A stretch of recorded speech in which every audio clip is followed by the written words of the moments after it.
Okay, what's up, everybody? Back in the video, but today we will be talking about anime villain that's not the smartest villain. They're definitely not the strongest. Hell, they're not even the fastest villain in shonen anime. But something that they do hold is that they are the villain that has been able to consistently suppress the so-called good guys in their anime, and we're talking about Kenjaku. Now, when I say Kenjaku, manga spoilers ahead, of course, for JJK. When I say Kenjaku, it's not Suguru Geto, because a lot of people try to confuse that a lot. Suguru Geto is Gojo's best friend from his days in Jujutsu High, and good Suguru Geto is dead. Gojo killed him with his own very hands after Yuta mollywopped him. I'm not gonna hear anything. Yuta destroyed that man. Gojo killed him. And Kenjaku is the brain, a cursed spirit. Then it's a brain that got inside of Suguru's Geto's body and is controlling him. Now, Kenjaku is not your regular sorcerer or whatever you might want to call him. He's been alive for thousands of years, even back up to Sukuna's time. He's been alive for. So he's been relatively around a lot. But what made Kenjaku different from all other shonen anime villains is the fact that as from episode 1, Kenjaku has been probably the one villain that the main character or the OP character Gojo Satsu has not been able to get a hold of. From the first chapter of JJK, Kenjaku has been plotting to be the winner of everything, to be the victor. He sealed Gojo Satoru. That marked him right there. When the moment Gojo Satoru was sealed, it marked him as one of the best anime villains ever, because he beat the overpowered character, the character you're not supposed to defeat, the character you always call when you need to win. He defeated him. Gojo to JJK is kind of like maybe Hashirama to Naruto, or maybe adult Naruto, or maybe very unknown Naruto to all other characters, or Momoshiki Borushiki to Boruto.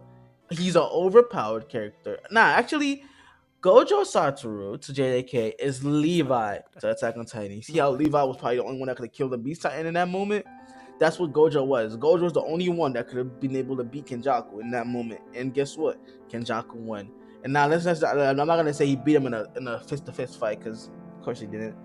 It definitely took some improvising and some lucky twist to go his way. I'm not gonna lie, because I mean, yeah, we already watched the animated, bro. Like, all Gojo had to do for 1 second was stop thinking, and he would have won, and it would have been over for Kenjaku. But he didn't, though. Kenjaku bet on the fact that Gojo was somebody who was analytical. Gojo was somebody who focuses too much on his eyes, and with that, Gojo lost and he got sealed. Name me another villain that does not toy around with their enemies and makes sure that they get taken care of quick. Kenjaku knows what's at stake, and he knows that for him to achieve his goals, he knows what he needs to do. Now, I say he breaks the mold because how many times we've seen an anime villain expose their plan to the main protagonist, or lead the protagonist enough time to develop. Take Aizen, for example. Bro, Aizen could have ended Bleach extremely early if he had just killed Ichigo before he even went to Huecomondo, or even after, when he first came, before he went to the fake Karakura town. He could have killed Ichigo, and that would have been it right there. Or maybe take, who else could I use? Take Obito. After Minato was dead, what was stopping Obito from coming back? Be so for real with me. What was stopping Obito from coming back? Who was gonna stop him? The third Hokage? Come on now. If Minato, come on now. It took Minato a hell of a lot of work to even be able to drive Obito away.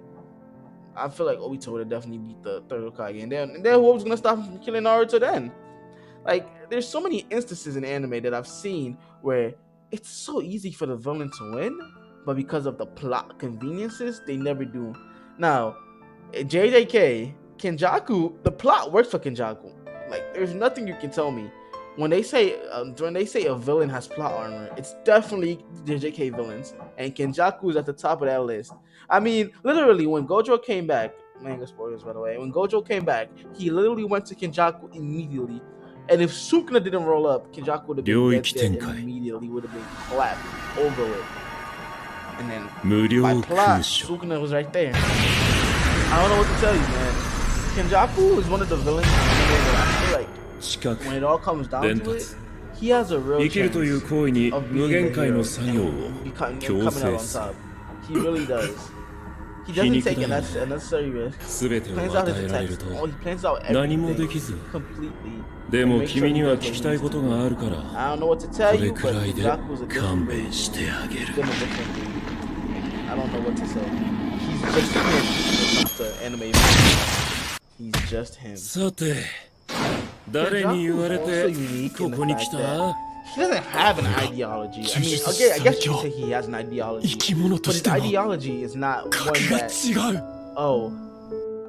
there's a means to an end. When Kenjaku achieves his goal, he just wants to see what will happen when he does.